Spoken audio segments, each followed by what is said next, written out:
Welcome to our lecture on narrative paradigm. This is once again a rhetoric theory, public communication, and this is going to be the last one that we actually cover in here.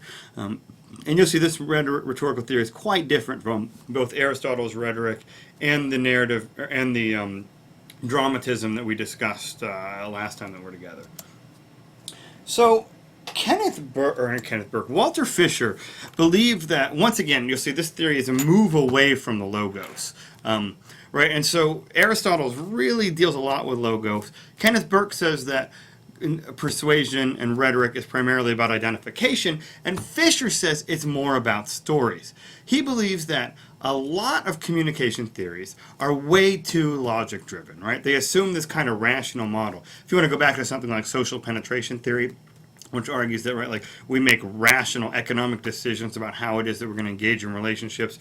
Right, those are the kind of theories that Walter Fisher had a lot of problem with. He said that instead of that, right, that instead of really being logical, rational creatures, that we should really think about humans as primarily storytelling creatures. And he says that we rely on stories that are shaped by our history, our culture, and our character. He says that you can tell a lot about a culture based on the kind of stories that are told over and over again within that culture. So if you think of something like American life, right? Like, what are the stories that are told in America over and over again? Those kind of narratives that gain traction, and what does that tell us about ourselves? Right? Well, we like underdog stories a lot, right? Within movies, we see underdog narratives of people overcoming great odds to achieve greatness, for example. Or love triumphing over all is another great example, right, of stories that we tend to see in here all the time. Walter Fisher would say because those stories are retold over and over again, that tells us something about who we are, right? He says that all of communication is primarily a story as well. Everything we do, and that good persuasion relies on telling a good story. That if you can put things together in a narrative, it helps us understand the world better, and it's more likely to try to convince people. So what rhetoricians do, what public speakers do, is they craft stories. And he says that really kind of like our whole identity is a story, right? That we make sense of the world from moment to moment. We take the events that are happening to us, right? So if you think about our brain, all our brain it does is that it takes in information and it makes sense of it. It puts it together into some kind of story. So the things that are about to happen to us, we put in context of the things that have happened to us before and, right, the experience that we've had. And we're constantly engaging and putting together the world as a story. Fisher described narration as the symbolic action, words or deeds, that have a sequence and meaning for those who live, create, and interpret them.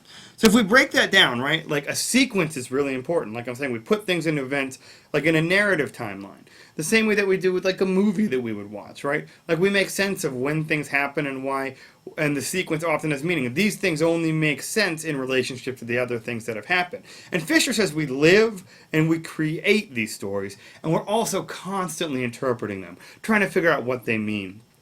So often when something happens to us, right, we might say, why me, right?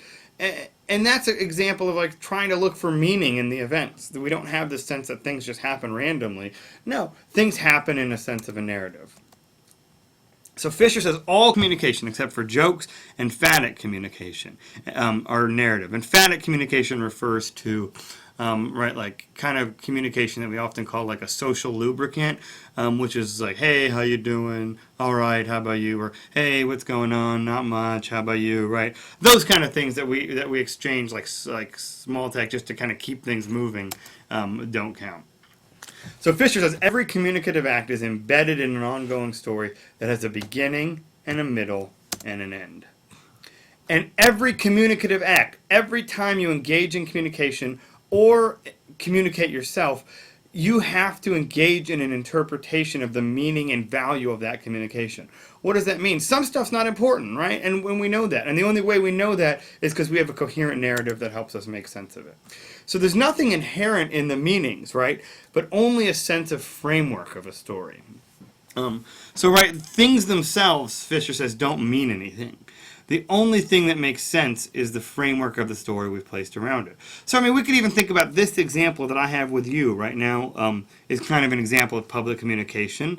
Where Fisher would say the reason that this lecture is making sense to you is because you have it placed in a timeline, right? A story. You know how this links up to things like the Blackboard discussion, earlier lectures, even larger kind of narrative of knowing where this fits into your college education, where this is heading. You know why you are getting a college education based on the experiences that have happened to you. And that all goes into you understanding this particular communicative act of me talking to you via YouTube right now. That makes sense to you, not because there's some kind of meaning inherent in this, but because of the way that you've crafted that narrative together based on your experiences. Now, there may be dozens of you listening to this, right? But each of you will interpret it differently based on the narrative that you've put together that's crafted from your own life. Now, this is a paradigm shift. A paradigm is kind of like an overarching way of thinking. And Fisher says that for too long we have valued the physical scientific data and we've forgotten how we understand the world through stories. And so he says that, like we said earlier, he says that much communication theory is way too focused on this scientific rational paradigm. That he says that doesn't actually adequately explain how and why it is that we communicate. So Fisher proposes something different, right? So on the one hand, what we're going to talk about here is the narrative world paradigm, which is what it is that Fisher's contesting. He says this is the way that we've tended to think about things. So the narrative paradigm says people are essentially rational. We make decisions based on calculations about what's in our own best interest. He says that we make decisions based on arguments. This goes back to that Aristotle, right? Focus on logos. If you can provide adequate logic for why to do something, people are likely to make decisions to actually do it.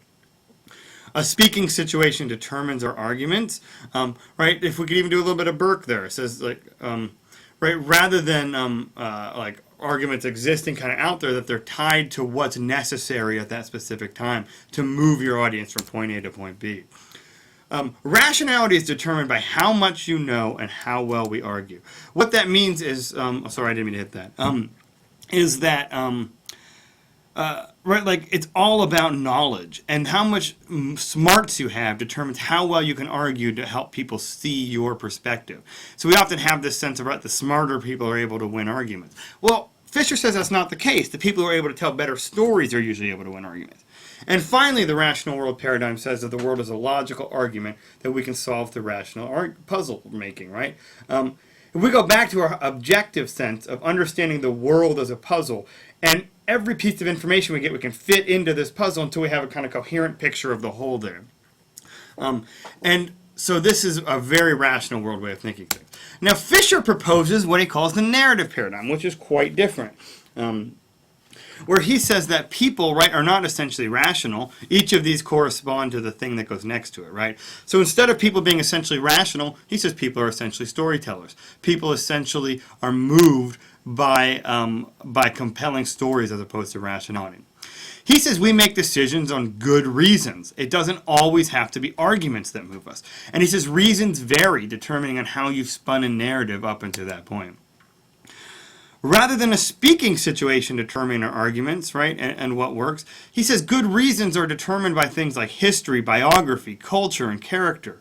Right, the things that are part of your ongoing narrative that help you understand who you are and how it is that you function in the world is what actually moves arguments. Instead of rationality, which we have over here is how we argue, because narrative rationality is determined by coherence and fidelity. Put that on pause. We're going to hit that in the next section here. And instead of the world as a set of logical arguments that we solve through rational arguments, he says the world is a set of stories from which we choose, right?